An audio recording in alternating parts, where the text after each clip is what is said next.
Во скопската населба Мичурин започна реконструкцијата на една од клучните сообраќајници улицата Симеон Кавракиров, проект кој има за цел значително подобрување на сообраќајната инфраструктура и условите за движење на граѓаните. На стартот на градежните активности присуствуваа градоначалникот на општина Аеродром Дејан Митевски, председателот на владата Христијан Мицкоски. Тие извршија увид во почетокот на работите, означувајќи старт на, како што беше истакнато, долгоочекуван инфраструктурен проект. Според Митевски, улицата со должина од 485 метри представува значајна сообраќајна артерија, низ која секојдневно поминуваат голем број граѓани, поради што нејзината реконструкција е од особена важност за безбедноста и мобилноста во овој дел од градот.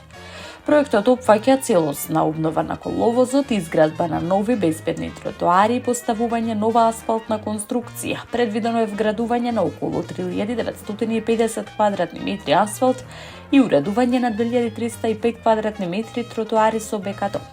Вкупната вредност на инвестицијата изнесува 22 милиони 630 илјади денари. Од општината посочуваат дека со реконструкцијата улицата ќе добие современ изглед и значително подобрена функционалност, што директно ќе придонесе за побезбеден и поефикасен сообраќај.